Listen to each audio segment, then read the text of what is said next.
विक्की कहाँ है?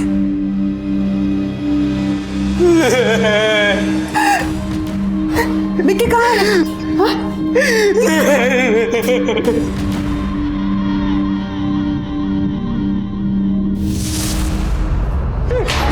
विक्की, विक्की, ए बेटा, विक्की!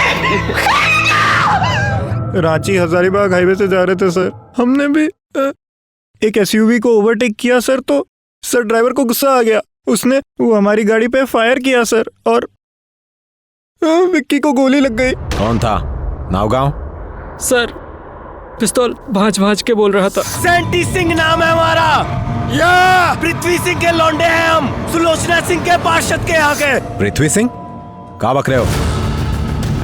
पार्षद सुलोचना सिंह का फैमिली? हाँ सर।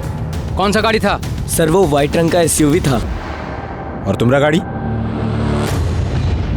सर ये लड़का लोग झूठ बोल रहे हैं, पृथ्वी सिंह का बेटा।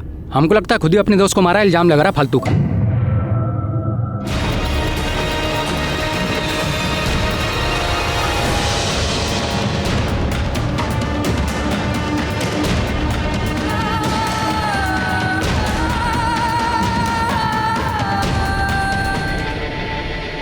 नमस्कार, आदाब।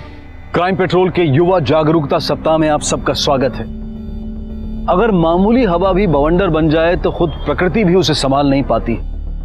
माहिर से माहिर नौका चालक भी कभी कभी तूफान से निकलने में कमजोर पड़ जाता है। कुछ मामले पुलिस और कानून के लिए जाने अनजाने बहुत कठिन हो जाते हैं, सिर्फ इसलिए कि उसमें कुछ बड़ी शख्सियतें, कुछ नामचीन और कभी कभी कुछ बहुत बदनाम मगर शक्तिशाली लोग शामिल हो जाते हैं। इस तरह के मामलों में जनाक्रोश, मीडिया और प्रेस की सक्रियता के अलावा पुलिस पर तमाम तरह के प्रेशर्स उनके लिए न्याय की मंजिल तक पहुंचने में और विक्टिम को न्याय दिलवाने में जबरदस्त मुश्किलें लेकर आते हैं। सच और झूठ की अनगिनत परतों और न्याय और तथ्यों के तर्क वितर्कों से जूझती पुलिस को शातिर और एक शक्तिशाली अपराधी को सलाखों के पीछे पहुंचाना होता है। रांची झारखंड में विक्रम और विक्की सूरी की रोड रेज में हत्या एक ऐसा ही मामला है। पुलिस के लिए सच्चाई तक पहुंचना और अपराधी को कानून की दहलीज तक लाना बहुत कठिन होने वाला है। सर गाड़ी को पार्षद सुलोचना सिंह के बेटे, गाड़ी को थाना लेकर आओ। सर बोलिए ना सर, कुछ तो जवाब दीजिए। चलो आज सर मारने की वजह ये विक्टिम में कोई पुरानी रंजिश। इनको गाड़ी में बैठाओ। पार्षद सुलोचना सिंह के बेटे थे सर। सर कुछ तो जवाब दीजिए सर। गाड़ियों में गोली के निशान मिले तो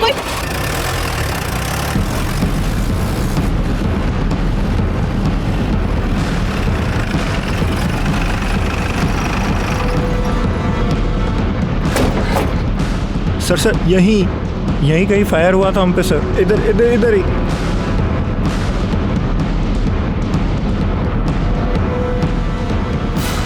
देखो यहाँ पर कहीं शेल मिलता है क्या? आओ। अरे तुम लोग यहाँ कुछ झगड़ा होते हुए देखा था क्या, या कोई गोली वोली चली थी यहाँ? माफ कीजिए साहब, आंख में मोतियाबिंद है और कान का ट्रीटमेंट चालू है। हम ना कुछ देखे हैं और ना हम कुछ सुने। काय झूठ बोल रहे साहब? दूगो गोली चला साहब। दो ही गोली? वो तो कह रहा था एक ही चली। साहब दूगो गोली चला था। जब पहले गोली का आवाज आया तो हम अंदर से बाहर आके देखा, कुछ लोग आपस में फाइटिंग कर रहा साहब। और पहले छोटा गाड़ी वाला भागा, उसके पीछे बड़ा गाड़ी वाला उसको फॉलो किया, और फिर एक गोली का आवाज और आया साहब।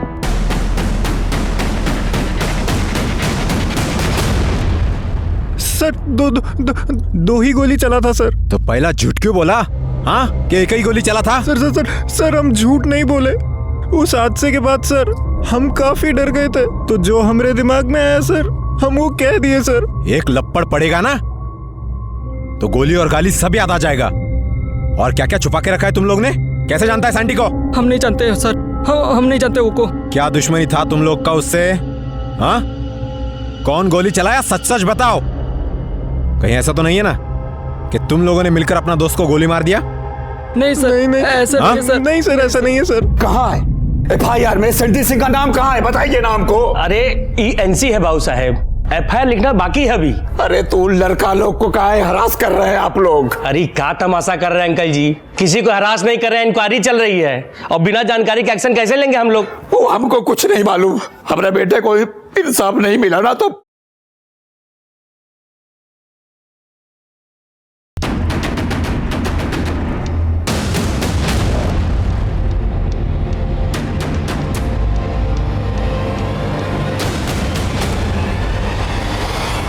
कहाँ से आ रहे थे तुम लोग? हाँ, जन्मदिन की पार्टी से सर। पार्टी मतलब दारू जरूर पिया होगा? है करे मेडिकल? सर कोनो ही दारू नहीं पिया सर। गाड़ी कौन चला रहा था? हम चला रहे थे गाड़ी सर। हम काफी धीमी चला रहे थे। एसयूवी वाला हमारे आगे था। काफी देर उसके पीछे चलने के बाद हमने उसे ओवरटेक किया सर। गाड़ी का स्पीड क्या था? 60-70 होगा सर। सर वो सड़क सर काफी सकरा था, जगह ही नहीं थी उसे स्पेस देने की सर। जैसे ही हमारे बगल में आया वो हॉर्न मार के हमको गाड़ी साइड में लगाने बोला। हमने एकदम से गोली की आवाज सुनी तो सर हम काफी डर गए और गाड़ी कच्ची सड़क पे उतार दी हमने। उसने जैसे ही हमें ओवरटेक किया सर, गाड़ी सामने लगा दी और गाड़ी से उतर के हमें ड्राइवर सीट से खींचने लगा सर। अकेले? उसके साथ 2 लोग और थे। एक पुलिस की वर्दी में था और वो एसयूवी का ड्राइवर सर। हम लोगों को मुक्के मारे जा रहा था सर और गरज रहा था। सेंटी सिंह नाम है हमारा, कान खोल के सुन लो। पार्षद सुलोचना सिंह का बेटा पृथ्वी सिंह बाप है हमारा। और फिर उसने पिस्तौल निकाल ली सर।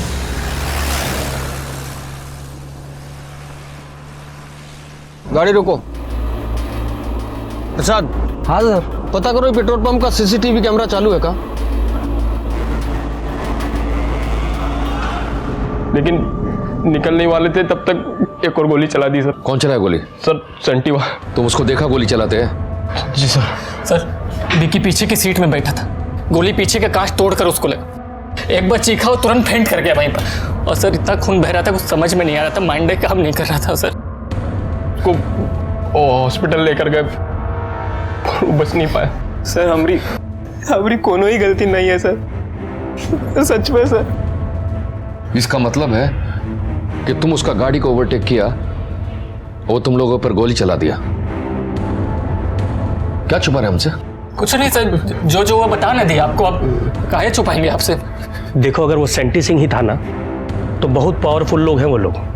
अगर तुम लोग का बयान थोड़ा भी कमजोर हुआ या कोई भी बयान से पलटा या कोई बात दबा चपा रह गया ना तो समझो केस खत्म। समझे? सर जोन था वो हम आपको बता दिए सर, और कुछ नहीं है सर।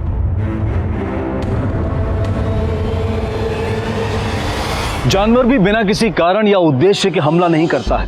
और अगर ये लड़के सच कह रहे थे तो ये घटना एक चौंका देने वाली घटना थी। सिर्फ गाड़ी ओवरटेक करने के बदले में हत्या कर दी जाती। इंसान कितना निर्मम, कितना क्रूर हो सकता है, इस बात का इससे शर्मनाक उदाहरण नहीं हो सकता। एक आंकड़े के अनुसार हर साल लगभग 4 लाख से ज्यादा रोड रेज के मामले रजिस्टर किए जाते हैं। और रांची के इस मामले में पुलिस के सामने अभी कई चुनौतियां थी। पुलिस को अब भी तलाश थी उस पिस्तौल की जिससे हत्या हुई, हत्या में शामिल उस गाड़ी की, और लड़कों के अलावा कुछ ऐसे चश्मदीद गवाहों की जिन्होंने इस अपराध को होते हुए देखा हो और जो लड़कों द्वारा दिए गए बयान की पुष्टि कर सके। ज्यादातर आपराधिक मामलों में पुलिस के लिए ये मसले बहुत ही सीधे और गैर मामूली होते हैं, लेकिन यहाँ एक शातिर और शक्तिशाली परिवार के शामिल होने की वजह से पुलिस की ये साधारण प्रक्रिया भी उनके लिए बहुत मुश्किल होने वाली थी।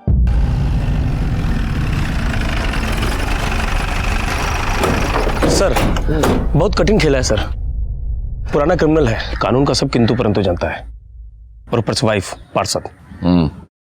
जानते हम यहाँ हमको कुछ मिलने वाला नहीं है, ना वो एसयूवी, ना वो पिस्तौल और ना वो सेंटी सिंह। अभी देखना पीछे से कितना फोन आएगा। बदली ट्रांसफर भी होगा, पर क्या है ना, वर्दी पहने हैं तो ड्यूटी थोड़ी ना छोड़ सकते। आइए। जैन साहब, हम अंदर बोल के आते हैं, थोड़ा रुकिएगा। क्या है, गेट खोलने का परमिशन नहीं है।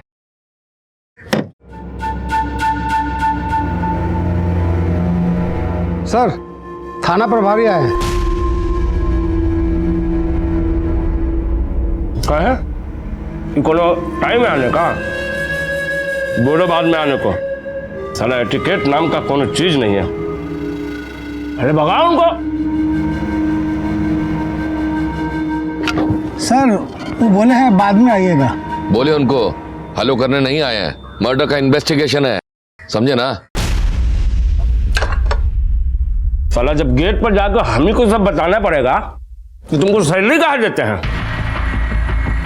हटो, मशीन गन लटकाने के लिए।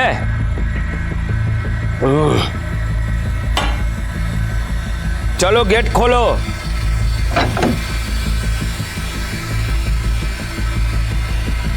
आपसे वो मुद्दे पर आओ, अपना एनर्जी बचाओ।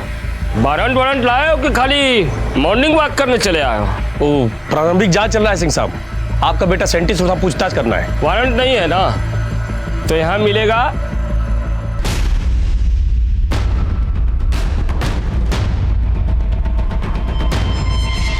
चलो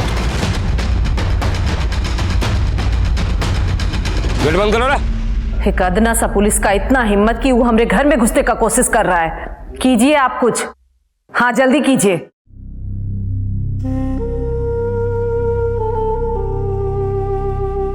मनीष, चाय पी लो बेटा।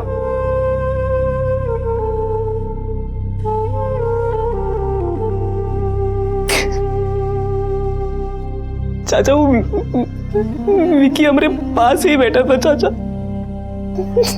नींद ही नहीं आती है चाचा। जैसे ही आंख बंद करते वो गोली बजने की आवाज गूंजती रहती है चाचा। सब जगह खून चल रहे हैं।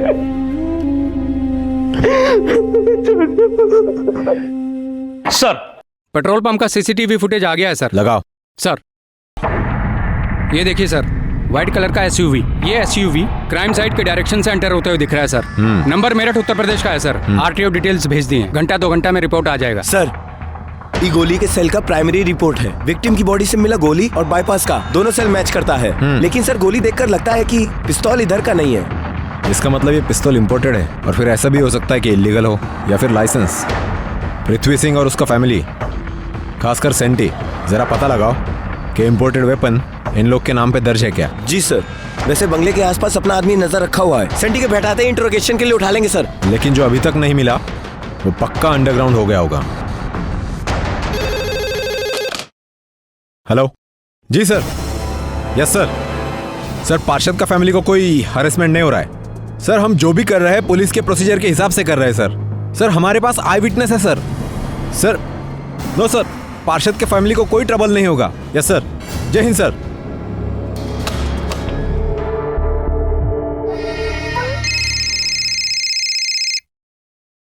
यस सर, यस सर, हम पर्सनली जा रहे हैं।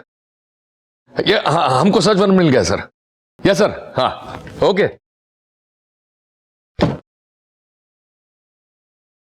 चलिए, अब अपना बारी है प्रेशर बनाने का। सर आइए।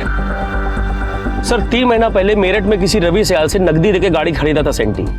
रसीद वसीद कुछ लिया नहीं सर, और गाड़ी का पेपर भी अभी अपने नाम पर रजिस्टर नहीं कराया है। तब तो कोर्ट में साबित करना बहुत मुश्किल होगा कि गाड़ी सेंटी सिंह का ही पोजीशन में था। जी सर। अब एक ही चाह रहा है, गाड़ी को लोकेट करो और फिंगरप्रिंट और डीएनए निकलवा उसका। और हाँ, पिस्तौल के बारे में कौन खबर? सर, लोकल थाना और स्टेट डिपार्टमेंट पता किए हैं सर। सेंटी सिंह और पृथ्वी सिंह के नाम पर कोई विदेशी गन रजिस्टर नहीं है सर। कुछ लोगों से पूछताछ कर रहे हैं जो इलीगल वेपन में डील करता है, लेकिन अभी तक जानकारी मिला नहीं है सर। अब तो ये खैर मनाओ कि साला सेंटी सिंह अपना घर में ही पकड़ा जाए। एक बार थाना लेकर आ गए ना तो सब कुछ उगलवा लेंगे।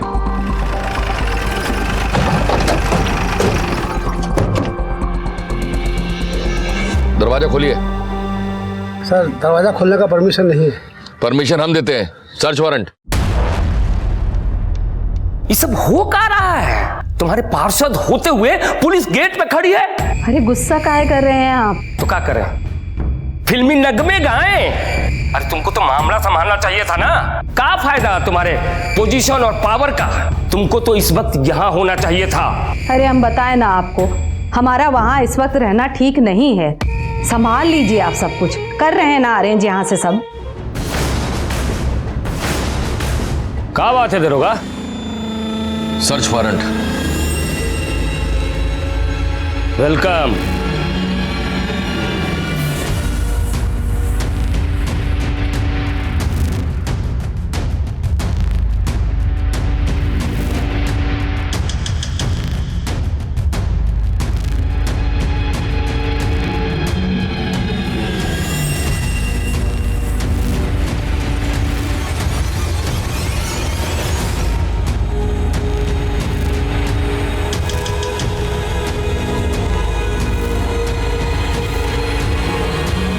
सर, कनो कागज नहीं मिला है, ना गाड़ी का ना पिस्तौल का।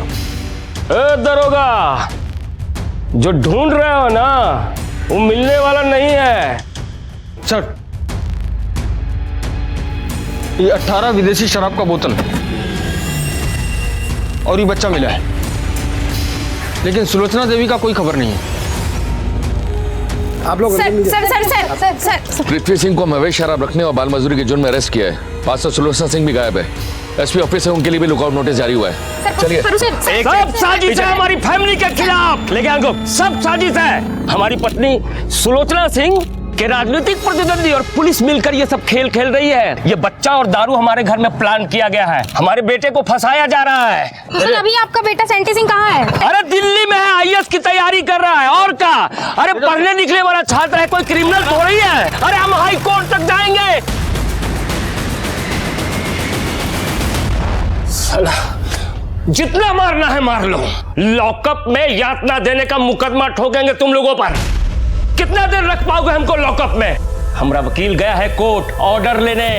यहां से जाएंगे हॉस्पिटल और वीआईपी ट्रीटमेंट में रहेंगे। यातना का लेखा जोखा है ना, हम भी कोर्ट को देंगे। गेम जो है ना, दोनों तरफ से खेला जा सकता है। अरे फिक्र की कोनो बात नहीं है। ये तो वक्त बताएगा कि कौन कितना अच्छा गेम खेलता है। मालूम है ना हमारी वाइफ कौन है? मालूम है ना? बलगम चिलगम जितना थूकना है थूक ले, कुछ फायदा नहीं होने वाला है। और तुम्हारा पार्षद मिसेस वो भी बहुत जल्द पकड़ा जाएगा। फिर तुम्हारा ये पावर पोजीशन हमारा पुलिस वाला ऐसा ठंडा करेगा ना कि याद रखोगे। और हाँ, अच्छा है कि हमारे साथ कोऑपरेट करो तो तबीयत बहुत अच्छा रहेगा। और जो नहीं किया ना तो फैमिली का एक एक मेंबर ना धीरे धीरे बीमार पड़ना शुरू हो जाएगा। समझे ना? कर रहे हैं 2 दिन से तो हम यही सुन रहे हैं, पर हो कुछ नहीं रहा है। साहब जेल में है और सेंटी देखिए पुलिस केस बना रही है, सबूत गवाह प्लांट कर रही है हमारे खिलाफ। जल्दी कुछ कीजिए, केस रफा दफा कीजिए, ऊपर तक बात करिए, कुछ भी करके। देखिए हम सब लोग इनोसेंट हैं। वैसे आपको याद है ना, अभी पिछला महीना ही आपके भतीजे को पेट्रोल पंप का लाइसेंस दिलाए हैं हम। हाँ ठीक है, थैंक यू। हत्या में शामिल पिस्तौल और गाड़ी का अब तक कुछ पता नहीं चल पाया था। पुलिस को शक था कि गाड़ी और पिस्तौल गायब ही नहीं हुए हैं, बल्कि डिस्ट्रॉय कर दिए गए हैं। और रही बात सेंटी की, तो सेंटी इस वक्त कहां है, इसके बारे में अब तक पुलिस को कोई खबर नहीं मिल पाई थी। लेकिन पुलिस इस मामले की नब्ज से कोसों दूर थी। सरकार और पुलिस पर पब्लिक और विपक्ष का दबाव लगातार बढ़ता जा रहा था। सुलोचना सिंह की पार्टी ने आखिरकार सुलोचना सिंह को पार्टी से सस्पेंड कर दिया। लेकिन विक्की के माता पिता जिन्होंने अपने बेटे को खो दिया, उसके दोस्त जिन्होंने अपने दोस्त को अपने सामने मरते हुए देखा, उनके दुख की कोई भरपाई नहीं की जा सकती।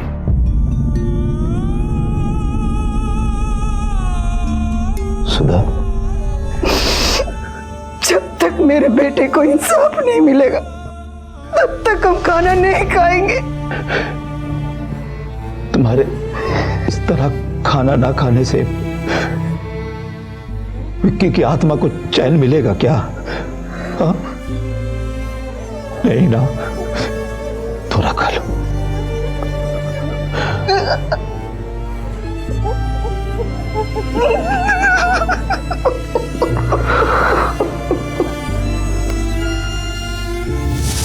बाबा मुझे लो, मुझे बाबा मुझे लो, मुझे क्या हुआ?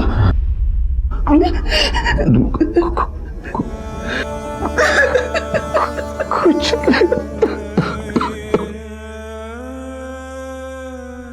शहर में विक्की की हत्या को लेकर बढ़ते जन आक्रोश के बीच पुलिस सेंटी और उसके द्वारा इस्तेमाल की गई पिस्तौल की तलाश कर रही थी। साथ ही हत्या में इस्तेमाल की गई एसयूवी के संबंध में कोई खास सुराग पुलिस के हाथ अब तक नहीं लगा था। इलाके के हिस्ट्री शीटर इल्लीगल हथियारों में डील करने वाले अपराधियों की धरपकड़ और पूछताछ में पुलिस को कोई जानकारी नहीं मिली थी। पृथ्वी सिंह के परिवार को किसी ने कोई विदेशी हथियार नहीं बेचा था। पुलिस को पृथ्वी के गार्ड और ऑफिस स्टाफ के जरिए उसकी कई बेनामी प्रॉपर्टीज के बारे में पता चला और इस लिस्ट के आधार पर एक एक करके उसके ठिकानों पर छापे मारने शुरू कर दिए। चारों तरफ पूरा ढूंढो जरा, देखो कुछ मिलता है क्या? क्या हुआ साहब? क्या चल रहा है इधर? कुछ नहीं साहब, फैक्ट्री बंद हो गया है, मजदूर लोग आराम कर रहे हैं। आराम कर रहे हैं? चलो दिखाओ हमको क्या कर रहे हैं वहाँ। अरे साहब, अरे सुनो साहब, अरे साहब साहब साहब सुनो ना साहब। हटो हटो।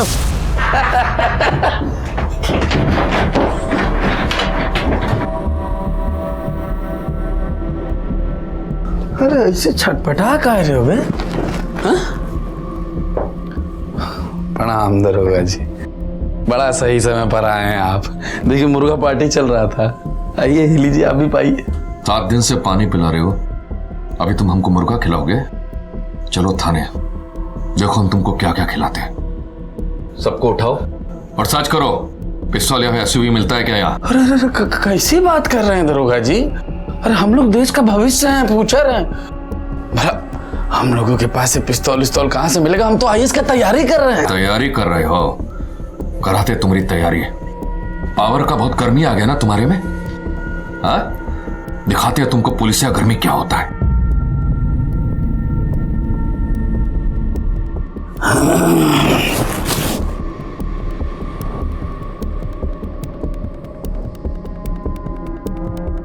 दरोगा जी जब पावर है तो गर्मी तो होगा ना, है?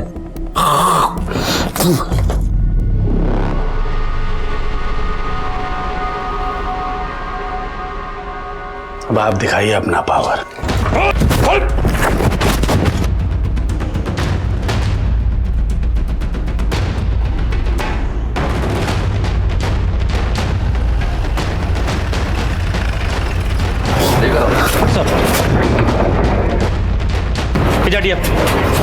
लाइन दो। रुकिए सर आपने सरेंडर कर दिया। सरेंडर?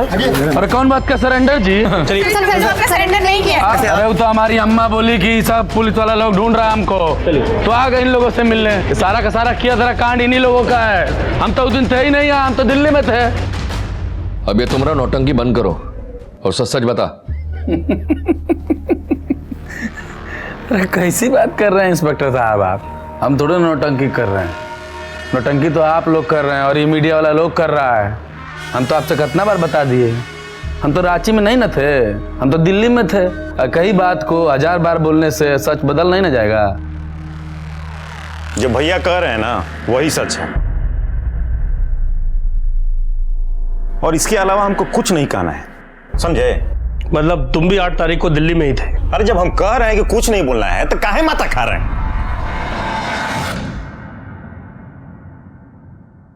मोबाइल नंबर 7107011712 तुम्हारा ही नंबर है ना ये? टावर रिकॉर्ड है ये, लोअर दग्गा रांची बाईपास, सुबह 8:30 7 मई।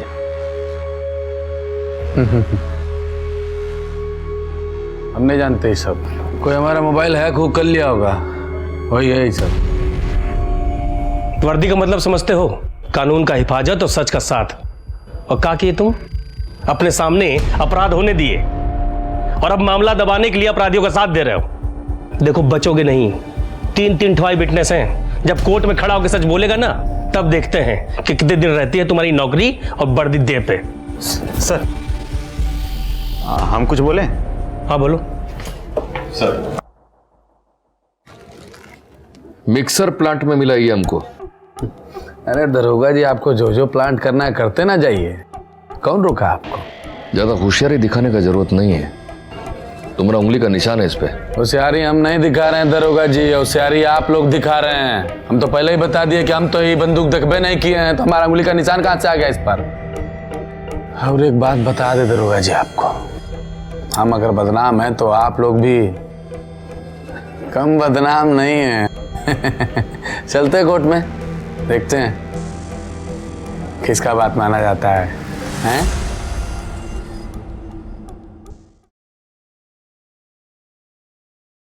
सेंटी को तो हम लोग अरेस्ट कर लिया है। अपना गुनाह कबूला? गुनाह तो नहीं कबूल किया है, पर हाँ उसके पास से एक पिस्टल हमको मिला है और फिर उसका फोन रिकॉर्ड भी साबित करता है कि वारदात की जगह वो मौजूद था। और फिर वो 3 लड़कों का गवाही, आई विटनेस का बयान, और फिर कुछ लोकल लोगों ने भी वो हादसा होते हुए देखा है। वैसे तो ठोस सबूत है हमारे पास। तो फिर आप इतना परेशान काहे लग रहे हैं? इस केस में फिर भी 2 एक कड़ी थोड़ा सा कमजोर है। जैसे सेंटी और वो पिस्तौल का घड़ी, उसको हमको थोड़ा सा मजबूत करना पड़ेगा। एसयूवी भी नहीं मिला है हमको अभी। और फिर आप तो जानते ही है कितना बड़ा लोग है, प्रेशर भी ऊपर से बहुत है, और ऊपर से पार्षद मैडम भी फरार है। वो पक्का अपने बेटे सेंटी को बचाने की कोशिश करेगी। मैटर ठंडा होते ही पोजीशन कुर्सी सब वापस हो जाएगा। बस आप हमको इस सब से उबारिए भाई। अरे कैसे उबारेंगे ये भी हम आपको बताएंगे। सबूत गायब कीजिए, पिस्तौल गायब कीजिए, गवाह तोड़िए, अरे और नहीं तो कुछ जांच अधिकारी का ट्रांसफर करवाइए। हमको हमारा बेटा हमारे बगल में चाहिए। अब आप कैसे करते हैं ये सब आप जानिए, हम नहीं। अरे सुधा, चाय बना कि नहीं? सुधा, अरे चाय। दूध खत्म हो गया है। चाची हम ले आते दूध। अच्छा बेटा। इस केस में कुछ ऐसे लोग भी शामिल थे जो जेल की सलाखों के पीछे से भी इस केस की धारा बदल सकते थे और लगातार उसे बदलने की कोशिश कर रहे थे। सर, उस सेंटिया का पिस्तौल वाला मैटर क्लियर हो गया है। कहा? हाँ सर। पकड़ो जरा।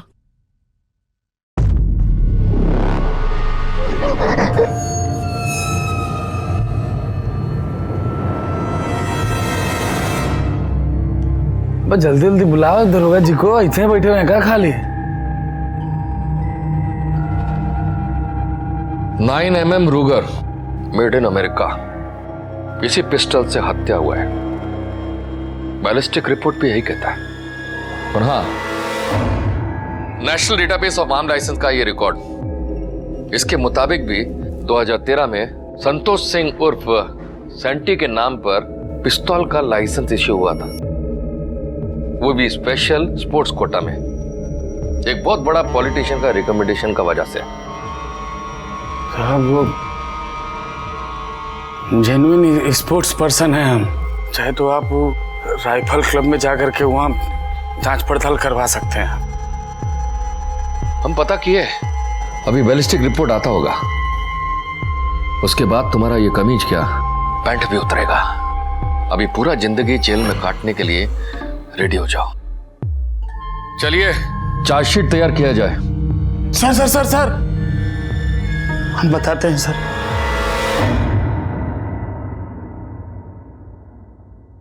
क्या हुआ?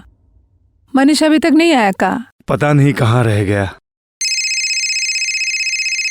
मनीष की मम्मी का फोन है। हाँ भाभी जी बोलिए। कैसे? क्या हुआ? मनीष की मम्मी का कहना है उसका तबीयत अचानक खराब हो गया है। सर हम अपना एसयूवी से जा रहे थे, ये लड़का लोग अपना गाड़ी से आगे आगे जा रहा था और हम लोग बस इनको ओवरटेक करके आगे चले गए और ये लोग हमको पीछे से हॉर्न बजाने लग गए, चिचियाने लग गए। अब हमारा रास्ता बिल्कुल सकरा सा था, ज्यादा जगह नहीं था उसमें, इतना पॉसिबल नहीं था कि हम उनको जगह दे सके। वो लोग हमको ओवरटेक करके आगे आ गए। सर हमको बाहर निकलना पड़ा उनसे बातचीत करने के लिए और वो लोग लगे हमको कूटने। फिर सर हम अपना पिस्तौल निकाले और बाय मिस्टेक हमसे गोली चल गया। हमारा इरादा उनको मारने का नहीं था। मम्मी कसम खा के कर रहे, भगवान कसम मारना नहीं चाहते थे।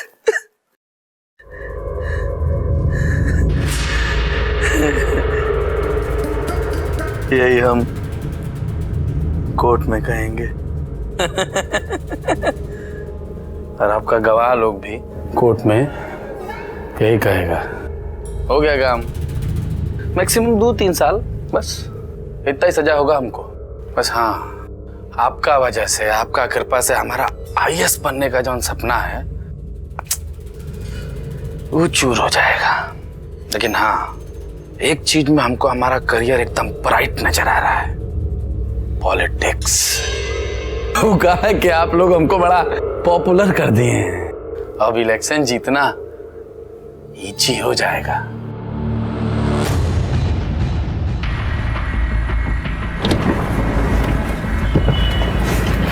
मैम आप कुछ कहना चाहेंगे इस बारे में? हम सरेंडर करने आए हैं, इसलिए नहीं कि हम कुछ गलत किए हैं, बल्कि इसलिए कि हम सच कोर्ट में जज साहब के सामने कहना चाहते हैं। मैम फिर सरेंडर करने में इतना देर का है? वो कहा है ना, जेल में हमारी जान को खतरा था और बाहर हमारा छवि खराब हो रहा था, इसीलिए डर को त्याग कर हम बाहर आए। सच बहुत जल्दी आप लोगों के सामने आ जाएगा। और आप लोगों को भी पता चल जाएगा कि हमारा हस्बैंड, हमारा बेटा सब कितना इनोसेंट है। चलिए। चलिए मैम मैम मैम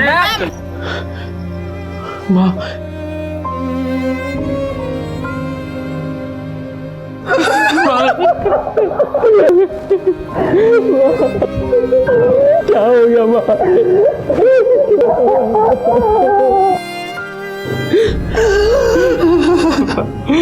आप लोग हमको पहले सब कुछ काहे नहीं बताए? अरे कितना टाइम लगता है न्यूयॉर्क से यहाँ आने में? हमारा छोटा भाई था वो। बाबूजी कहाँ है? कोर्ट गए हैं बेटा। ठीक है, आप हमारा बात करवाइए मनीष से। मनीष घर पे नहीं है। झूठ मत बोलिए। हम पूछते हैं क्या जरूरत था उसको कोर्ट में झूठा गवाही देने का? सारा केस चौपट कर दिया उसने हमारा। अरे अगर और कोई होता ना तो हम मान भी लेते, पर ये मनीष हमारे बेटे से मानता, बेटा मानते थे उसको।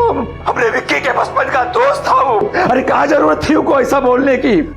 कोर्ट में कहता है कि वो सेंटी सिंह को पहचानता तक नहीं। अरे गोली किसने चलाई उसने देखा तक नहीं। क्या जरूरत था बोलने का? देखिए भाई साहब, विक्की के साथ जो हुआ उसका बहुत दुख है हमको, पर हम अपना बेटा नहीं खोना चाहते हैं। बेटा नहीं खोना चाहते या झूठा गवाही देने का आप लोगों को पैसा दिया गया है? अरे बोलिए ना सीधा सीधा। हाँ, हेलो हेलो। बाबूजी क्या बोले ये लोग? वो मनीष मुंह कर गया। ऐसे लोगों पर कोर्ट में अलग से केस होना चाहिए। चलिए इनसे लोगों बात करके आते हैं लोगों से। चलिए आप, चलिए हमारे साथ।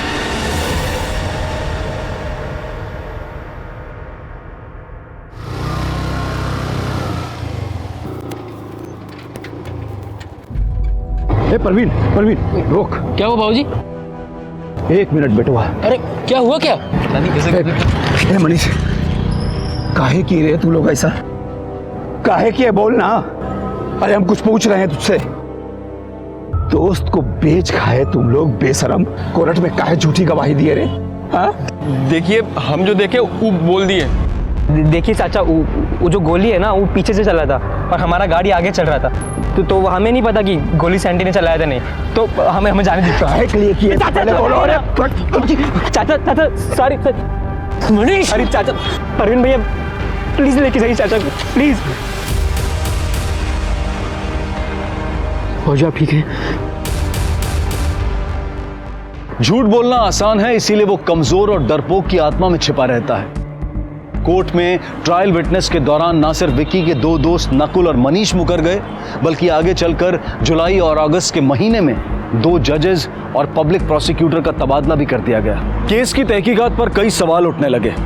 आरोप लगा कि यहां पर सच्चाई को दबाने और शक्तिशाली लोगों को बचाने की कोशिश की जा रही है। पुलिस पर आरोप लगा कि उन्होंने गवाहों से जबरदस्ती बयान लिए और झूठे एविडेंस प्लांट किए। अक्टूबर का महीना आते आते ये लगने लगा कि इस केस में चाहे जो भी हो जाए लेकिन न्याय नहीं होगा।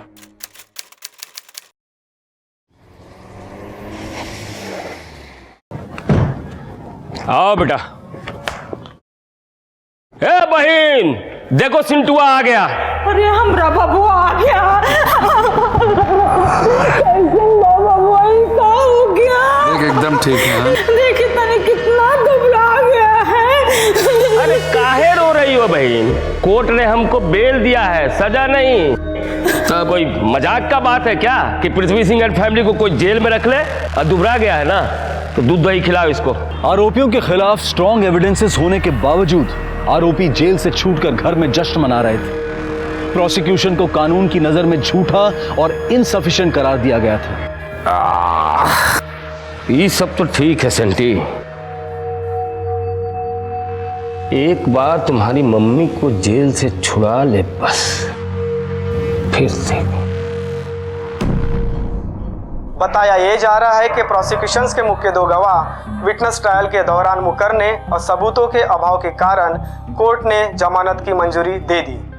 बाबूजी हम तो पहले ही बोले थे, कानून टच तक नहीं कर सकते हैं लोगों को।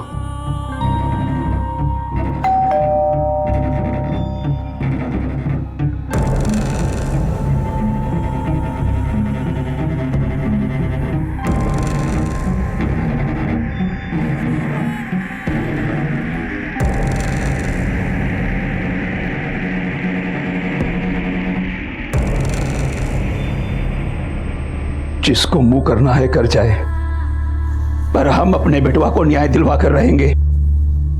अरे कोर्ट क्या, हर गली मोहल्ले में चिल्ला चिल्ला कर कहेंगे, सबको बताएंगे कि हमारे विक्की के साथ अन्याय हुआ है। हर जगह बोलेंगे। नहीं चाहिए कोई हमको, चाहो तुम सब। कहते हैं ना, न्याय की अपनी एक आवाज होती है जो लोगों की आत्मा से निकलती है और उसे रोका नहीं जा सकता। और यही आवाज रांची की सीमाओं को तोड़ती हुई राज्य और केंद्र सरकार के गलियारों तक जा पहुंची। गोली चला, वो भी सेंटी के पिस्टल से चला, पर सेंटी ने चलाया या किसी और ने चलाया ये किसी को नहीं मालूम। सुप्रीम कोर्ट है ना, अपील की तैयारी कीजिए। होम मिनिस्ट्री से मंजूरी आ गई है। चाय मंगाइए। सर। कमाल कर दिया वकील साहब आपने। कमाल हम नहीं, सरकार कर रही है। गुंडागर्दी और अन्याय के खिलाफ जीरो टॉलरेंस। क्या बात है दरोगा, निशाचर हो गए का? तुम्हारा बेल कैंसिल हुआ है। का? बेल कैंसल, समझे? 5 सितंबर तक तुम लोगों का जो ट्रायल है ना, खत्म करने का ऑर्डर है सुप्रीम कोर्ट से। चलिए, बहुत काम बाकी है। चलिए चलो। दरोगा, सारा कोर्ट कचहरी बिगाड़ के रख देंगे दरोगा।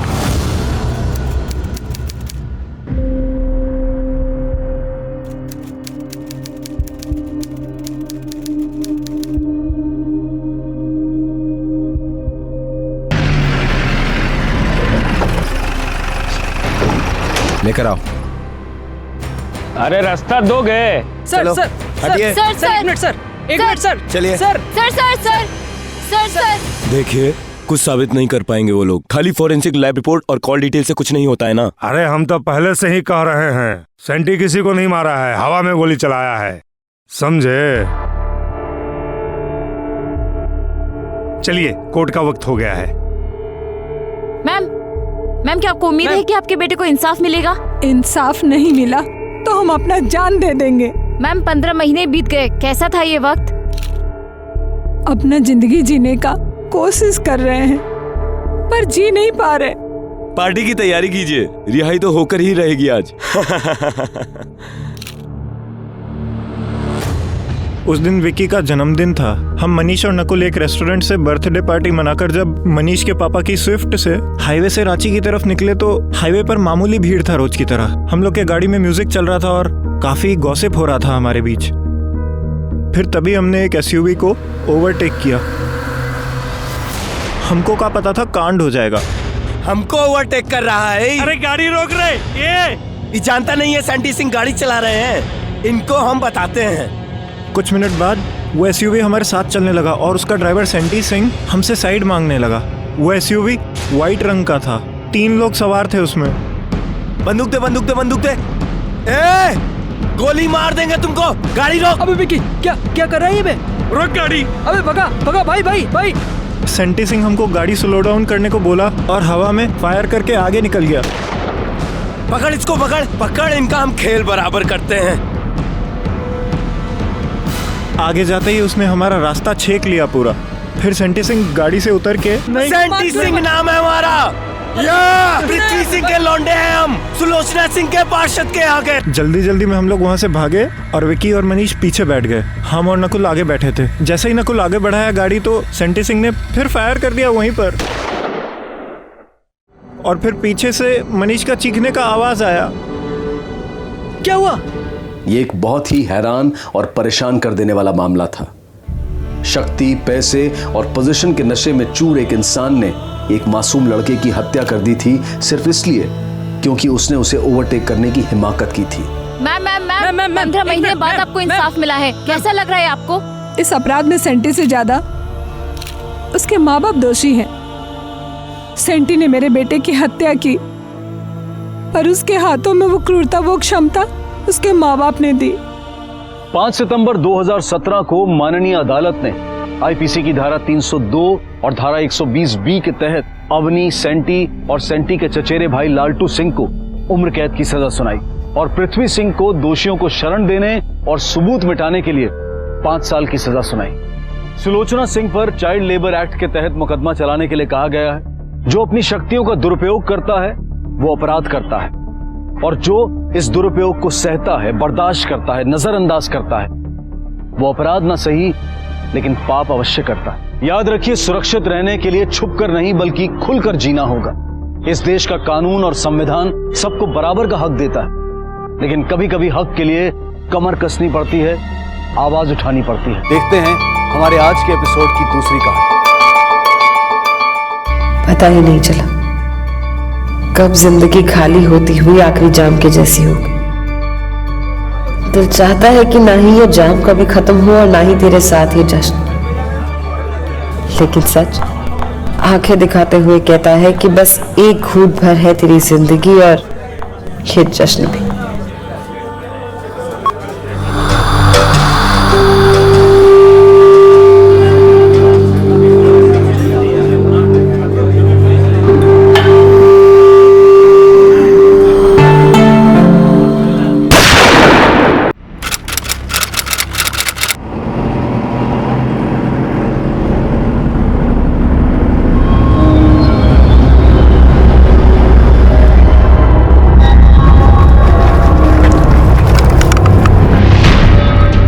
सबको आप पीछे रखो। यादव, वहां जाकर कुछ एविडेंस मिलता है क्या?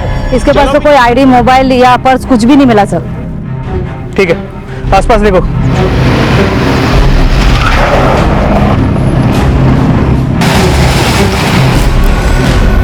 सबके नाम और नंबर ले लो। जी सर। ठीक है सर।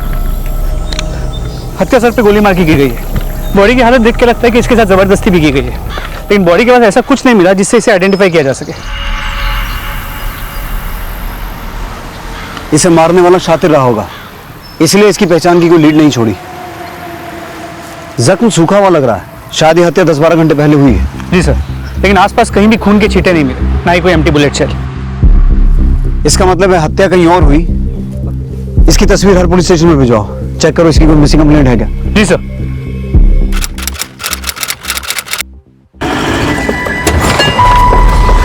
ये फाइल लेकर आज शाम ही वहां जाना, उन्हें कहना मुझे अपडेट करें, फोन करते रहें।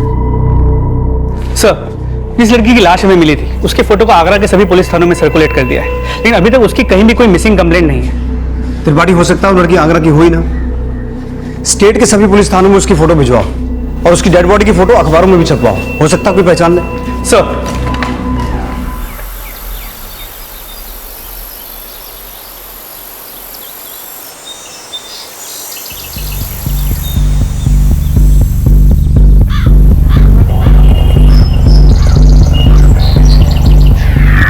हेलो, डेड बॉडी तो मिल गई लेकिन शायद अब तक पहचान नहीं हुई।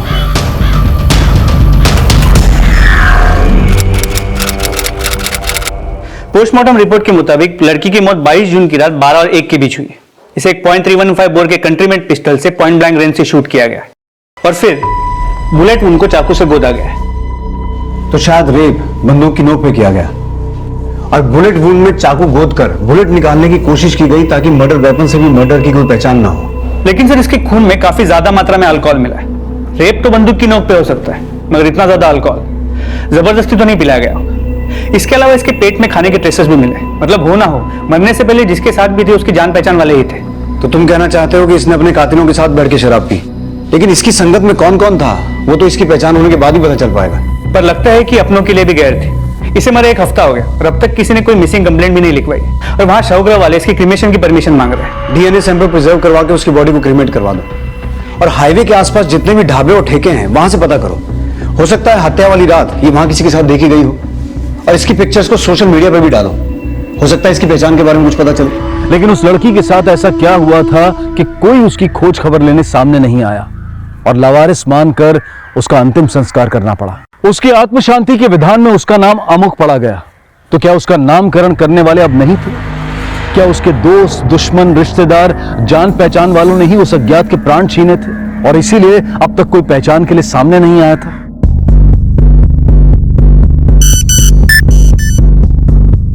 पुलिस उसकी पहचान पता करने की हर संभव कोशिश कर रही थी, लेकिन कोई लीड नहीं मिली थी।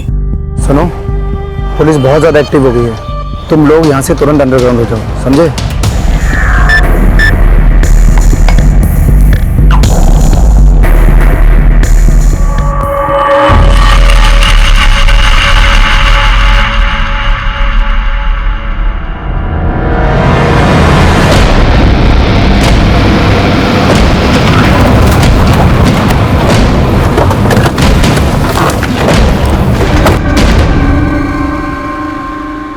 सर हेमा तनेजा नाम है इसका। इसका घर कहाँ है? सर ये तो मुझे नहीं पता, हम तो बस ऑनलाइन फ्रेंड्स थे। अपने आप को इस लड़की का फ्रेंड बता रहे हो और ये भी कह रहे हो कि तुम इसके बारे में कुछ नहीं जानते? सर सोशल नेटवर्किंग साइट पे तो ऐसा ही होता है ना सर, दिखने में अच्छी लगी थी तो फ्रेंडशिप रिक्वेस्ट भेज दी और उसने 2 दिन बाद एक्सेप्ट भी कर ली। कभी कभार हाई हेलो हो जाती थी, इसके अलावा पर्सनली कुछ नहीं पता। त्रिपाठी, हेमा का प्रोफाइल एक्सेस करने की परमिशन लो और जैसे ही उसका फोन नंबर मिले उसका एड्रेस निकालो। सर हेमा के सोशल मीडिया पेज से उसका नंबर मिला है जो गाजियाबाद के इंदिरापुरम के इस एड्रेस पर रजिस्टर्ड है।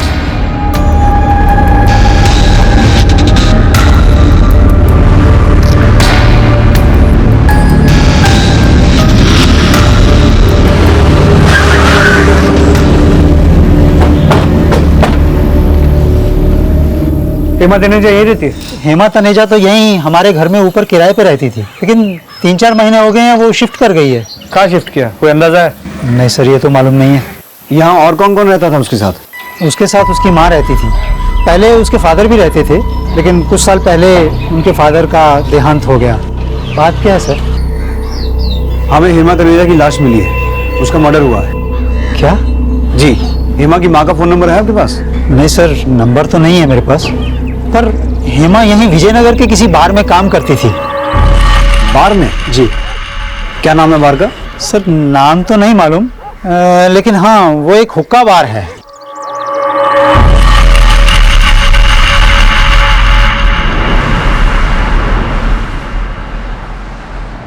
सर हेमा ने अपने सोशल मीडिया अकाउंट में जो फोटोज पोस्ट किए हैं उससे लगता है कि जिस हुक्का बार में वो काम करती थी उसका नाम हाई एंड एंड है, पर उसने अपने वॉल पे ये ढेर सारी रोमांटिक शायरियां पोस्ट कर रखी हैं। मैं क्या कहूँ, मैं कौन हूँ? मैं तो कुछ भी नहीं, कोई भी नहीं। सब तो तू ही, सब तो तुझसे ही है। तुझसे ही तो मैं हूँ, तुझ में ही तो मैं हूँ, तेरे होने से ही तो मैं हूँ। इसकी पोस्ट देखकर ऐसा लगता है किसी से बेइंतहा प्यार करती थी, लेकिन किससे प्यार करती थी ये कुछ साफ नहीं है। तो सोचने वाली बात यह है कि ये अगर किसी से इतना प्यार करती थी और इसके परिवार में इसकी माँ भी है, फिर भी इसके गायब होने के बाद किसी ने भी इसकी मिसिंग कंप्लेंट क्यों नहीं लिखवाई?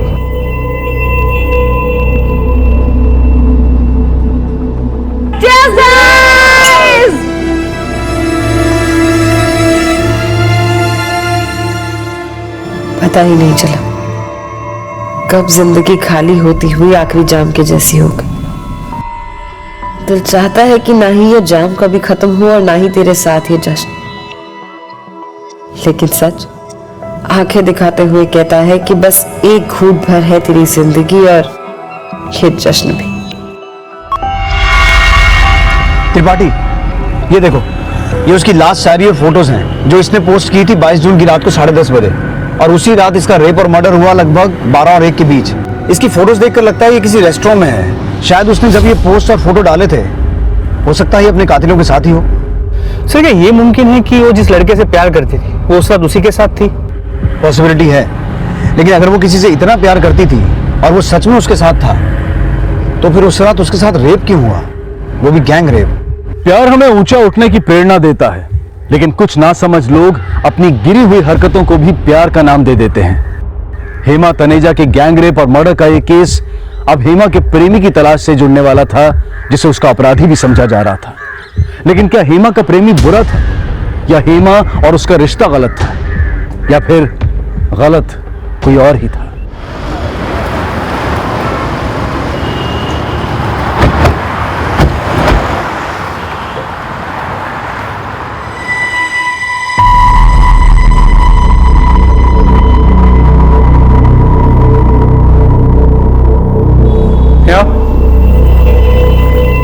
हेमा तनेजा यही काम करती है?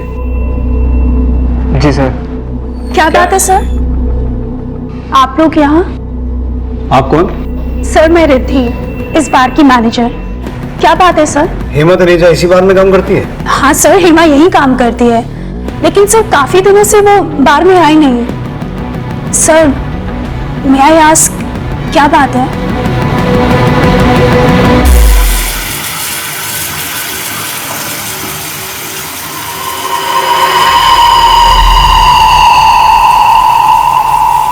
सर मुझे तो यकीन ही नहीं हो रहा है कि हेमा मैडम के साथ इतना बुरा हुआ। सर वो तो बहुत सीधी थी और मिलनसार थी। यहाँ पर आने वाला हर कस्टमर उसे बहुत पसंद करता था सर। हेमा रहती कहाँ थी? सर साहिबाबाद में कहीं रहती थी। रिद्धि मैम को उनका एड्रेस पता होगा।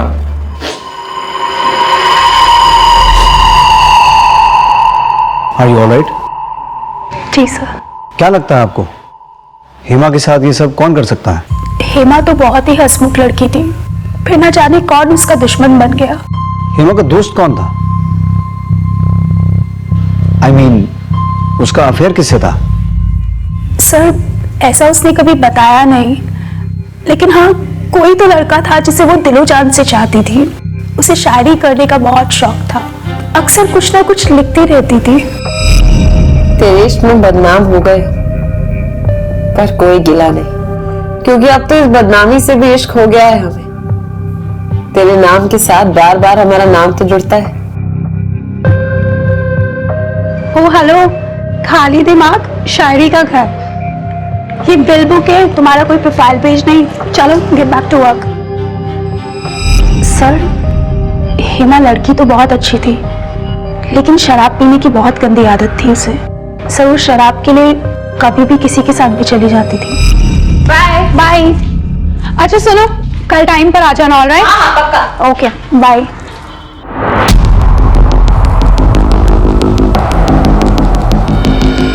बाईस जून की रात हेमा किसके साथ गई थी? सर 22 जून को तो हेमा घर जल्दी चली गई थी। लेकिन सर पिछले कुछ महीनों से 4 लड़के यहाँ रेगुलर आया करते थे।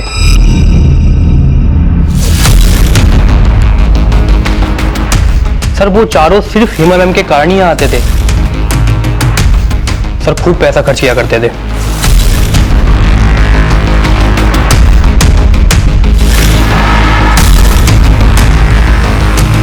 उन चारों लड़कों के नाम क्या हैं? सर नाम तो मुझे नहीं पता। नाम नहीं पता तो एक काम करो, यहाँ हॉल में जितने भी सीसीटीवी कैमरास हैं उनमें उन लड़कों का फुटेज भी कैप्चर हुआ होगा। मुझे फुटेज दिखाओ। सर यही 4 लड़के थे सर। ये लोग बिल कार्ड से करते थे, कैश पेमेंट करते थे? सर ये कभी कभी कैश दिया करते थे और कभी कभी कार्ड से जमा करते थे। मुझे इनके bill, debit card, credit card, इनके स्लिप्स की कॉपी निकाल के दो। Okay sir. सर वैसे तो हेमा मैम का व्यवहार सबके साथ अच्छा ही था, पर क्या रुक क्यों गया? बोल। बात यह है कि हेमा मैम की पोस्ट रिद्धि मैम से बहुत नीचे थी, लेकिन उनका रुतबा इस बात में बहुत ज्यादा था। ओह हाय, व्हाट अ प्लेजेंट सरप्राइज। आइए कुछ मैं ऑर्डर करती हूँ आप लोगों के लिए। हाय अभी हूँ। हाय क्या लेंगे आप? सर मुझे लगता है कि पोस्ट में नीचे होने के बावजूद भी हेमा मैम का रुतबा रिद्धि मैम से ज्यादा होना, ये रिद्धि मैम को खटकता है। खटकता है? क्यों? पूरी बात बता। सर मैं रिद्धि मैम पे शक नहीं कर रहा हूँ, पर जो बात मुझे पता थी वो बता रहा हूँ। सर आप प्लीज रिद्धि मैम को मत बताइएगा मेरी नौकरी। त्रिपाठी, यहाँ सभी लोगों का यही कहना है कि हेमा का नेचर काफी आउटगोइंग था। मुझे लगता है उसका यही नेचर उसकी मौत की वजह बना। हेमा जिस लड़के से प्यार करती थी वो लड़का उसे अपने साथ लेके गया होगा। उस लड़के ने उसे शराब पिलाई और उसके साथ इंटीमेट होने की कोशिश की। हेमा ने अपोज किया तो उसने गुस्से में आकर अपने दोस्तों के साथ मिलकर उसका गैंग रेप किया और फिर उसका मर्डर किया। पर यहाँ ये कोई नहीं जानते कि हेमा प्यार किससे करती थी। सर एक वेटर से पता चला रोहित, शमीम, करण और आशीष, इन चारों का हेमा से काफी मिलना जुलना था और ये यहाँ पे ड्रिंक करने के लिए आते थे। सर मैंने यहाँ के सीसीटीवी फुटेजेस भी चेक किए, उसमें ये चारों हेमा के साथ कई बार दिखाई दिए गए। लेकिन सर जब से हेमा का मर्डर हुआ उसके बाद वो 1 या 2 बार यहाँ आए हैं। तो हो सकता है उन चारों का हेमा के रेप और मर्डर से कोई कनेक्शन हो। उनकी डिटेल्स निकालो। त्रिपाठी, तब तक हेमा की माँ से मिलते हैं। हो सकता है हेमा की माँ से हमें हेमा के लवर के बारे में पता चले।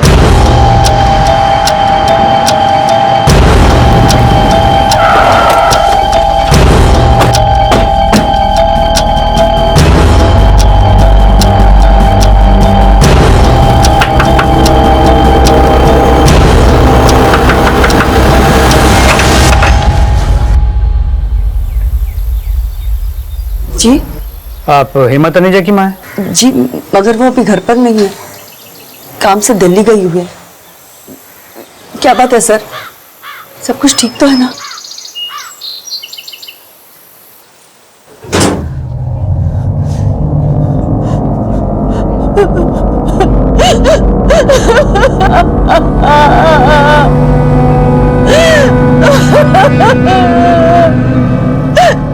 रेप करके फेंक देते उसे, बाहर क्यों डाला उसे? क्या बिगाड़ा था मेरे बेटे ने किसी का साथ?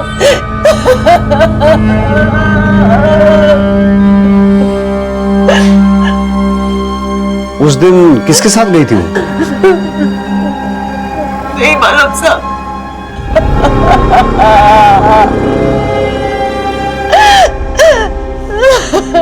अभी कुछ बताने की हालत में नहीं है, थोड़ा वक्त देना चाहिए। सर, उन चारों लड़कों के एड्रेसेस मिल गए हैं जो सुक्का बार में रेगुलरली जाया करते, जहां हेमा काम करती थी।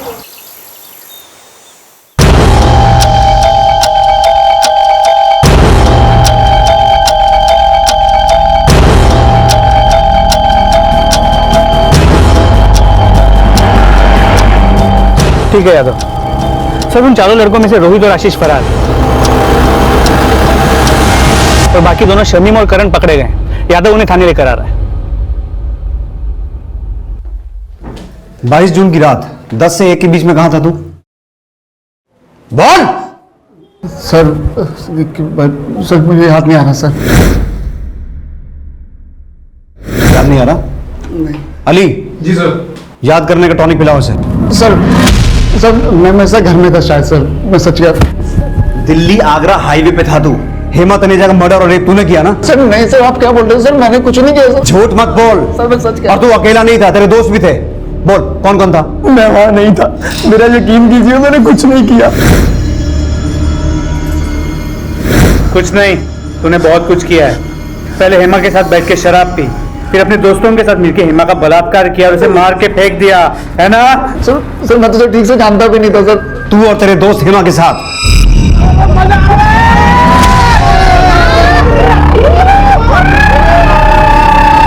सर पार्टीज करते थे, लेकिन सर कभी कभी करते थे सर। सीधा सीधा बोल, हेमा से प्यार करता था तू, लेकिन तेरे दोस्त भी गंदे थे और तेरी दोस्ती भी। नहीं सर ऐसा कुछ नहीं था सर, तो वो मेरी कैजुअल फ्रेंड थी सर।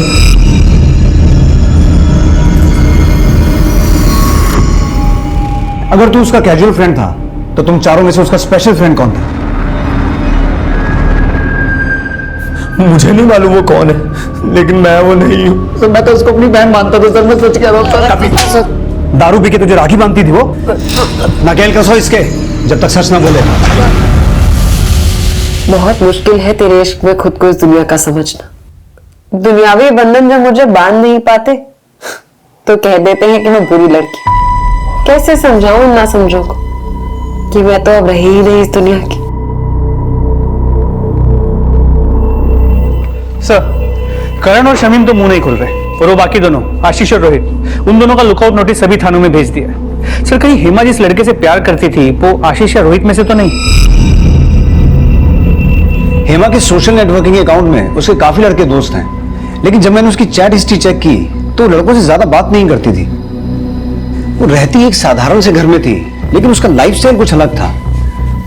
इस केस को सही दिशा में ले जाने के लिए हमें उसके कैरेक्टर को भी समझना होगा।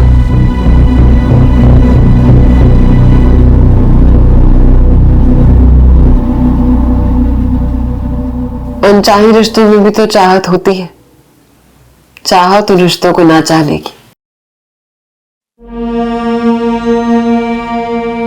सच्चाई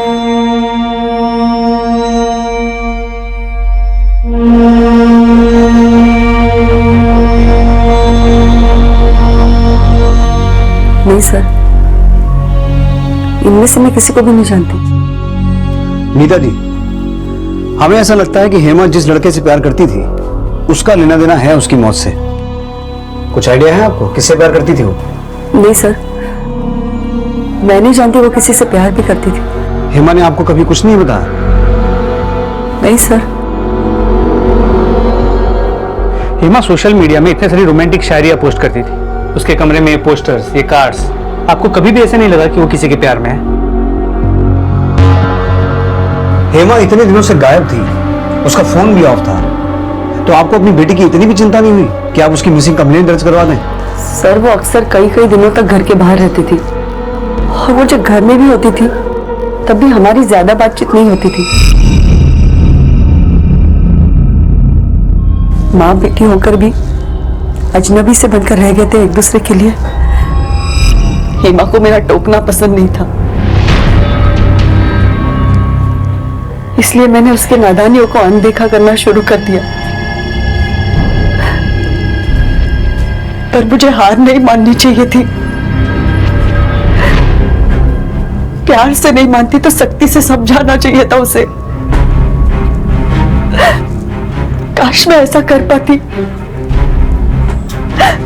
तो मेरे हेमा के साथ इतना बुरा नहीं होता।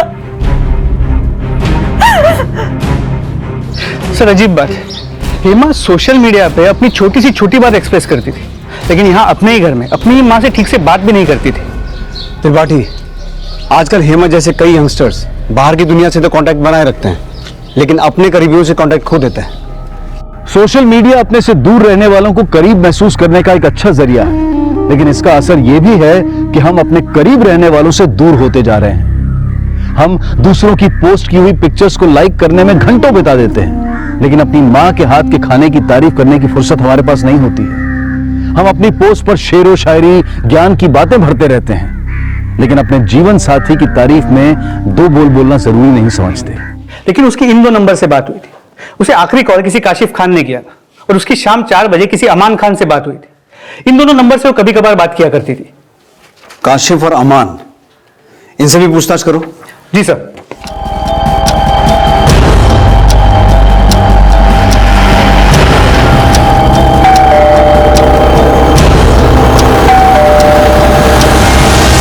जी अमान खान? जी हाँ, मैं ही अमान खान हूँ। कहिए। आप हेमा तनेजा को जानते हैं? जी हाँ, जानता हूँ। अभी कुछ दिन पहले ही पढ़ा था उसके बारे में अखबार में। 22 जून को आपके फोन से हेमा के फोन पे कॉल किया गया था। जी वो मैंने फोन किया था इनके नंबर से उसे। क्यों? जी वो हुक्का बार में रिजर्वेशन करवाना था, लेकिन उसने कहा कि वो कहीं बाहर जा रही है, तो हमने हमारा प्रोग्राम कैंसिल कर दिया। आप दोस्त हैं उनकी?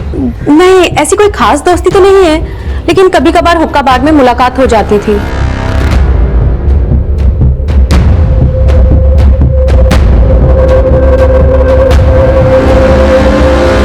जो नंबर मार्क किए हुए उनके कॉल पर चाहिए।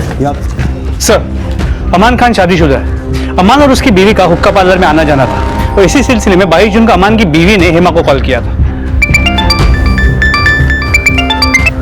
हाँ यादव सर, काशिफ के घर पे ताला लगा हुआ है। पड़ोसी से पूछा तो पता चला कि घर काफी दिन से बंद है। उसे काशिफ का नंबर भी बंद आ रहा है।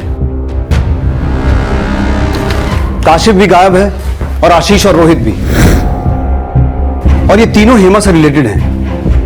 त्रिपाठी, काशिफ का कॉल रिकॉर्ड निकालो और ये चेक करो कि काशिफ का रोहित और आशीष से कोई कनेक्शन है क्या, और किसी भी तरह इन तीनों को ढूंढने की कोशिश करो। जी सर।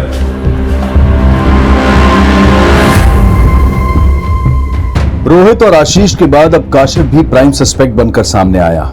पुलिस को उन तीनों की तलाश थी और जल्द ही पुलिस को रोहित और आशीष की एक लीड मिली और उन्हें पुलिस ने अरेस्ट कर लिया। 22 जून को सर मैं गाजियाबाद में ही था, ना मैं उस रात आगरा गया सर, ना ही हेमा से मिला। तेरा लैपटॉप है हमारे पास, अब सच सच बता, प्यार करती थी ना हेमा तुझसे? नहीं सर, मैं प्यार व्यार के चक्कर में नहीं पड़ता सर, इन चक्करों से बहुत दूर रहता हूँ सर मैं। तुझसे नहीं तो क्या तेरे फ्रेंड रोहित से प्यार करती थी? नहीं सर, हम लोग सिर्फ अच्छे दोस्त थे, उसकी दोस्ती तो कई लोगों के साथ थी। जानता हूं, उनमें एक नाम काशिफ खान का भी है। कहां छुप के बैठा है वो? कौन काशिफ सर? वही काशिफ जिसके साथ मिलकर पहले हेमा का गैंग रेप किया और फिर मर्डर। सर मैं काशिफ को नहीं जानता हूँ सर, मैंने कुछ भी नहीं किया सर। अगर कुछ किया नहीं था तो फिर तू भागा क्यों था? सर भागा नहीं था मैं, वो ना मैं मौसी के घर चला गया था। तेरा फोन चेक किया हमने, उसमें से सारा डेटा डिलीटेड है। ऐसा क्या था फोन में? सर कुछ गलत नहीं था फोन में, वो फोन में थोड़ा वायरस चला गया था, तो इसीलिए सब कुछ डिलीट करना पड़ा। पहले हेमा को मार के मौसी के घर भाग गया, फिर तेरे फोन में वायरस आ गया। तेरी तकलीफ थोड़ी कम करता हूं, वायरस निकालो इसका। सर करण और शमीम की तरह आशीष भी मुंह नहीं खोल रहा, और ये रोहित भी कुछ नहीं बोल रहा। पर मुझे लगता है रोहित ही वो लड़का है जिससे हेमा प्यार करती थी, लेकिन रोहित का ध्यान सिर्फ मौज मस्ती में था, और जब उसे लगा कि हेमा उसके प्यार में पागल है तो उससे पीछा छुड़ाने के लिए रोहित ने अपने दोस्तों के साथ मिलकर ये कांड किया है। लेकिन इससे गायब तो काशिफ भी, और काशिफ ही वो आदमी है जिससे हेमा की आखिरी बार बात हुई। हो सकता है काशिफ इन लोगों के साथ शामिल। त्रिपाठी, हेमा की हत्या गोली मार के हुई थी। इन सभी लड़कों के बारे में फिर से एक बार पता करो। देखो इनका कनेक्शन किसी इलीगल आर्म्स डीलर से तो नहीं है जहां से वो पिस्टल खरीदी गई। जी सर।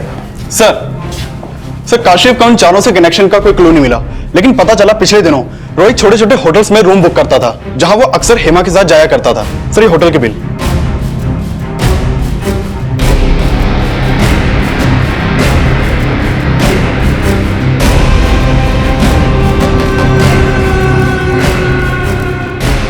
बड़े पक्के दोस्त ना तुम सब, लेकिन रोहित ने तो उगल दिया कि उसने तुम तीनों के साथ मिलके हेमा का रेप किया और उसके बाद मर्डर। हमने कुछ नहीं किया सर, वो हमें फंसा रहा है। हाँ सर, हेमा का सबसे ज्यादा क्लोज तो खुद रोहित ही था सर, और इन दोनों में रिलेशनशिप भी था सर। और काशिफ? सर हम किसी काशिफ को नहीं जानते sir. Robert lodge, temptation, blue moon lodge, Ekant Niwas, ऐसी बहुत सी जगह हैं जहां तूने हेमा के साथ अच्छा खासा वक्त गुजारा था। देख रोहित, अब चुप रहने का कोई फायदा नहीं है। तेरे दोस्तों ने तेरा भांडा फोड़ दिया है, उन्होंने बता दिया हमें कि तेरा हेमा के साथ क्या रिलेशन था। सर मैं मानता हूं कि हम लोग रिलेशनशिप में थे, लेकिन सर मैंने उसके साथ कुछ गलत नहीं किया है। सर मैं झूठ नहीं बोल रहा हूं सर। सर वो मैं उस टाइम डर गया था तो इसीलिए आपने झूठ बोला। हेमा प्यार करती थी तुझसे, उसी को मार दिया तूने। सर मैंने हेमा को नहीं मारा सर। सर हम लोग रिलेशनशिप में थे जरूर, पर लेकिन सिर्फ फिजिकली कनेक्टेड थे। इमोशनली नोट पर तो सर कभी हम लोग एक दूसरे के करीब आए नहीं। अच्छा सर हेमा मुझे आज तक समझ में नहीं आई, और जब भी कभी सर हम दोनों एक दूसरे के साथ होते थे तो ऐसा लगता था कि वो जैसे किसी और के लिए जी रही है।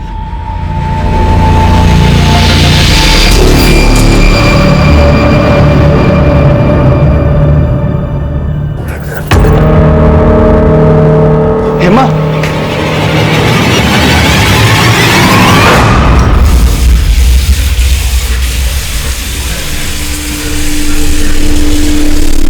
सर हेमा अंदर से काफी डिप्रेस थी, और मैंने कई बार उससे उसकी प्रॉब्लम पूछी तो उसने जवाब सिर्फ शेरो शायरी में दिया। और सर शाम ढलने के बाद तो वो शराब, शेरो शायरी और पार्टी सिर्फ इसलिए करती थी कि ताकि वो अपने डिप्रेशन को भगा सके। रिद्धि ने मुझे बताया था सर। रिद्धि? उसके बार की मैनेजर? हाँ सर। सर रिद्धि ने मुझे हेमा से मिलवाया था, और उसने मुझे कई बार बताया भी कि हेमा मुझे अपनी तरह बर्बाद कर देगी।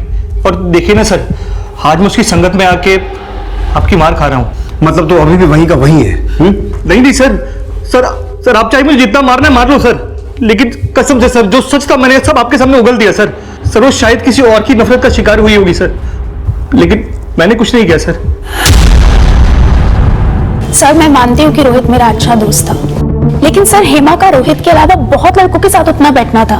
अब मुझे क्या पता कि वो किस किस के साथ क्या क्या। इसीलिए आप रोहित को वार्न कर रही थी कि वो हेमा से दूर रहे। आपकी चुप्पी बता रही है कि आपको ये बात अच्छी तरह से पता थी कि रोहित और हेमा का अफेयर था, और आपको ये बात पसंद नहीं थी। सर ऐसा कुछ नहीं है। अगर कुछ भी छुपा रही हैं तो बता दीजिए, वरना बाद में पछताना पड़ सकता है आपको। सर मैंने कोई क्राइम नहीं किया है, तो प्लीज आप लोग मुझसे इस तरह से बात करना बंद कीजिए। आई होप ऐसा ही हो, वरना आपसे अगली मुलाकात लॉकअप में होगी।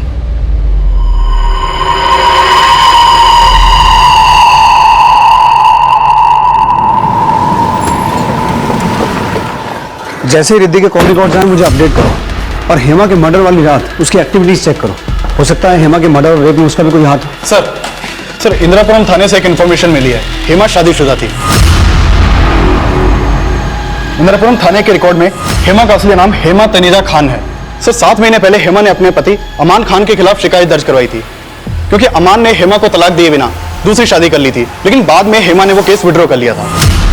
त्रिपाठी, इस अमान खान को उठा के लाओ। तब तक मैं हेमा की मां से यह पता करता हूं कि उसे हेमा और अमान की शादी के बारे में पता भी था कि नहीं।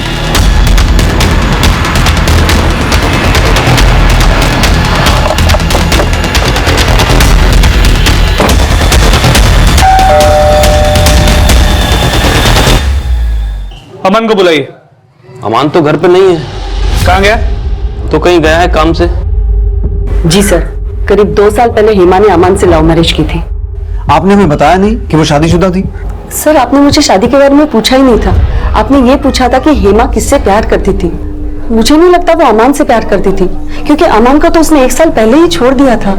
उसने अमान को छोड़ा क्यों था? मुझे नहीं पता सर। उसने शादी भी अपनी ही मर्जी से की थी और वापस भी अपनी ही मर्जी से आई। उसने कभी भी अपनी दुख और तकलीफें मुझसे बांटी नहीं। मगर मुझे एहसास है उसकी आदतें ही अमान और उसके अलग होने का कारण बनी होगी।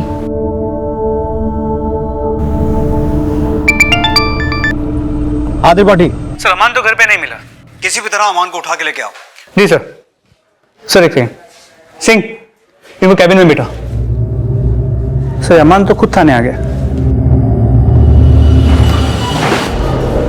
अमान। जी सर। तुमने हमें पहले बताया क्यों नहीं कि तुम्हारी हेमा से शादी हुई थी? सर एक्चुअली वो सर ये उस दिन आप लोगों को सब सच बताने वाले थे, लेकिन हेमा की लाश की फोटो अखबार में देख के मैं डर गई थी, इसलिए शादी की बात छुपाई और वो फोन की बात भी झूठ थी। तो मतलब हेमा के मर्डर वाले दिन हेमा को फोन तुमने नहीं अमान ने किया था? जी हाँ सर। सर दरअसल बात यह है कि मुझसे अलग होने के बाद हेमा के काफी सारे सर्टिफिकेट्स मेरे घर पे ही पड़े थे। उसने कई बार फोन करके मांगे, बट सर मुझे वो सर्टिफिकेट्स मिल नहीं रहे थे। फिर उस दिन मुझे मिल गया तो मैंने उसे कांटेक्ट किया कि आकर ले जाए। सर यही वो सर्टिफिकेट्स हैं सर। तो फिर वो सर्टिफिकेट्स लेने आई क्यों नहीं? पता नहीं सर, उसने तो कहा था कि वो आके ले जाएगी, बट फिर हमने सुना है तुम्हारी हेमा से लव मैरिज हुई थी, तो फिर उससे अलग क्यों हुए? सर हुई तो लव मैरिज ही थी, बट कहीं ना कहीं उससे प्यार करना मेरी जिंदगी की सबसे बड़ी गलती थी। उसकी सुंदरता देखकर मैं उसकी तरफ अट्रैक्ट हो गया और इस अट्रैक्शन को प्यार समझ बैठा।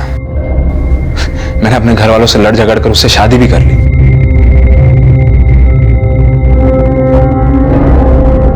शादी करने के कुछ ही दिनों में मुझे रियलाइज हुआ कि ये शराब पीना, पार्टियां करना, ये सब उसका कोई शौक नहीं है, बल्कि उसे तो लत लगी हुई है शराब पीने की। मैं तो चाहता था कि वो शराब छोड़ दे, उसने मुझे ही छोड़ दिया। लेकिन हेमा ने तो 7 महीने पहले तुम्हारे खिलाफ चीटिंग का केस दर्ज करवाया था कि तुमने उसे बिना डिवोर्स दिए दूसरी शादी कर ली। सर दरअसल बात यह है कि मुझे अपना कोई फ्यूचर नजर नहीं आ रहा था हेमा के साथ, तो सर मैंने उससे अलग होने के बाद अपने पेरेंट्स की मर्जी के मुताबिक शाहिदा से शादी करने का डिसीजन ले लिया। बट उसे ये बात ठीक नहीं लगी, उसने मुझ पर केस भी डाल दिया सर। बट फिर मैंने और मेरे पेरेंट्स ने उसे जाके समझाया, फिर वो समझ गई और उसने ये केस वापस ले लिया। काशिफ खान को जानते हो? जी सर, वो तो मेरा फुफेरा भाई है। पर उसे क्या हुआ? जब से हेमा का मर्डर हुआ है काशिफ खान का फोन बंद है, कहाँ गायब है? सर मुझे आइडिया नहीं सर, मेरी वैसे ही उससे ज्यादा बातचीत नहीं होती थी। लेकिन हेमा की तो काशिफ से बातचीत होती थी, तो तुमसे अलग होने के बाद तुम्हारे फुफेरे भाई से टच में क्यों थी वो? होगा कोई चक्कर सर, इसीलिए तो मैं उससे कम बातचीत रखता था। तो तुम ये कहना चाहते हो कि हेमा और काशिफ का अफेयर था? हाँ सर होगा सर, वैसे भी वो उसी के साथ बैठ के तो शराब पीती थी।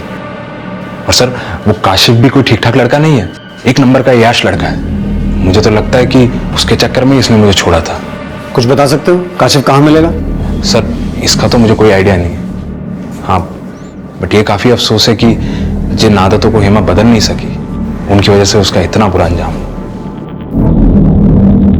एक आर्टिकल के मुताबिक लगभग 30% लव मैरिजेस डिवोर्स में बदल जाती हैं। वजह शायद ये है कि प्यार करने वाले अक्सर एक दूसरे को अपनी असली शख्सियत का परिचय नहीं देते हैं और शादी के बाद एक दूसरे के असली किरदार सामने आ जाते हैं। हेमा और अमान के अलगाव की भी यही वजह थी, लेकिन अमान हेमा का अतीत था और अमान का बयान ये साफ कर रहा था कि काशिफ उसका वर्तमान था जिसने हेमा को शून्य काल में पहुंचा दिया था।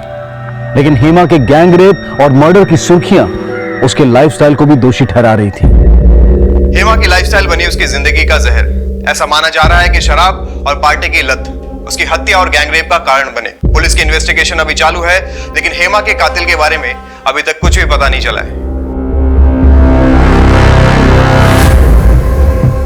वहीं पुलिस काशिफ की तलाश में जुटी थी, लेकिन फिलहाल उसकी कोई लीड नहीं मिल रही थी और काशिफ के अलावा बाकी सस्पेक्ट्स के बैकग्राउंड में उनका काशिफ से कनेक्शन होने का भी पता लगाया जा रहा था। रोहित और रिद्धि से जुड़े सभी लोगों को खंगाला, लेकिन कुछ हाथ नहीं लगा और काशिफ से भी इन दोनों का कोई कनेक्शन सामने नहीं आया। सर काशिफ का फोन हेमा की हत्या वाली रात दिल्ली आगरा हाईवे पे एक्टिव था। उसे काशिफ के फोन में एक ऐसा नंबर है जो हेमा की हत्या वाली रात से बंद है। यह नंबर विकास सिंह का है जो काशिफ के साथ ही रहता था। सर हेमा की हत्या वाली रात विकास, काशिफ और हेमा इन तीनों का फोन एक ही लोकेशन पर एक्टिव था, लेकिन सर विकास और हेमा के बीच में कभी बातचीत नहीं होती थी।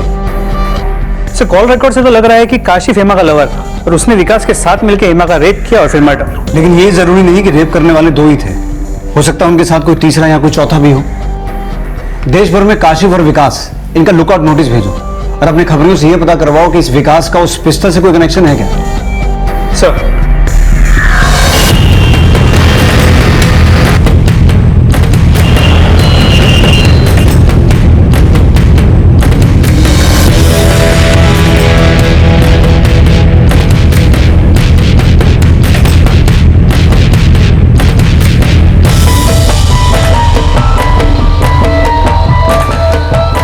ठीक है सर, काशिफ और विकास को मुंबई में लेके जाने की इंफॉर्मेशन मिली है।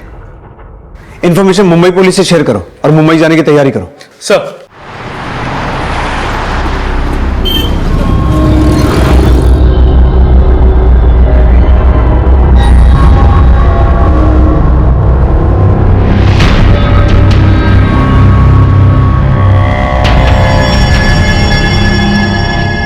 सर, ये विकास और काशिफ मुंबई में जहाँ ठहरे थे वहां से भी फरार हो गए। हो सकता है वो मुंबई में कहीं और छुपे हों। किसी भी तरह कोशिश करके उन्हें ढूंढो। जी सर। सर, मैंने विकास के कॉल रिकॉर्ड चेक किए तो पता चला कि हेमा का पति अमान खान भी विकास को कॉल किया करता था।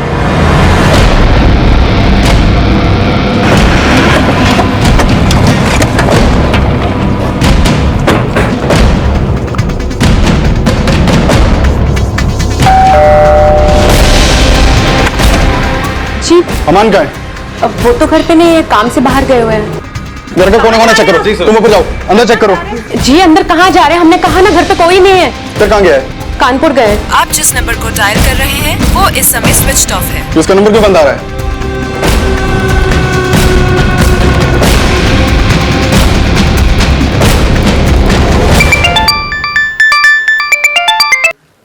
हाँ यादव। सर, अमान भी गायब है। उसकी बीवी ने बताया कि वो 2 दिन पहले कानपुर गया था, लेकिन उसका नंबर भी बंद आ रहा है।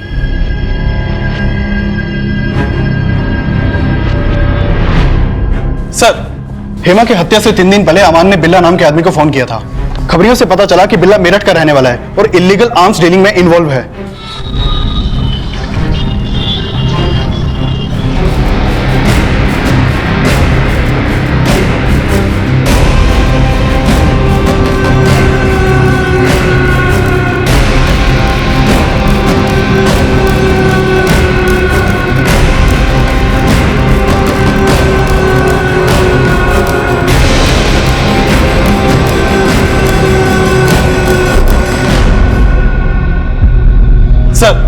सर, नोएडा में एक दरगाह के पास बस स्टॉप पे अमान को देखे जाने की इंफॉर्मेशन मिली है। नोएडा पुलिस से संपर्क करो और जहां वो देखा गया वहां रेड करो। Okay sir.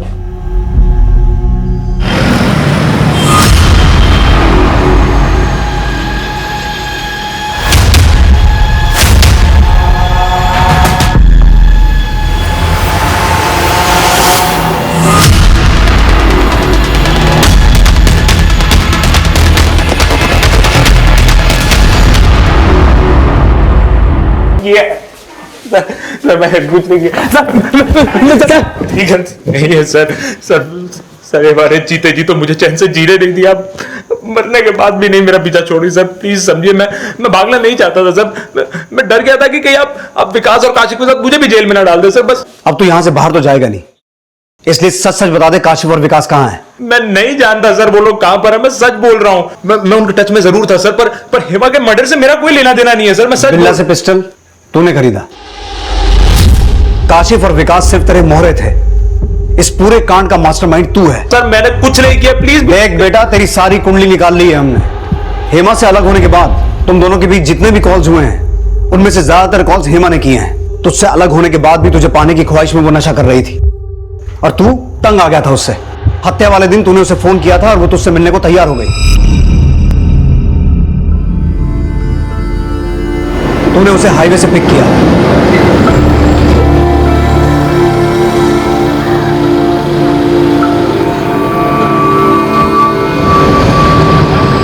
काशिफ और विकास का फोन पलवल की तरफ ट्रैवल हुआ, इसलिए प्लान के मुताबिक तूने काशिफ और विकास को पलवल से पिक किया।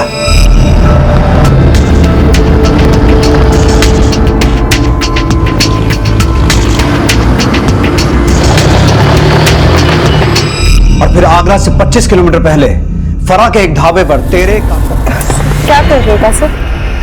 कासिफ? अमन! कासिफ!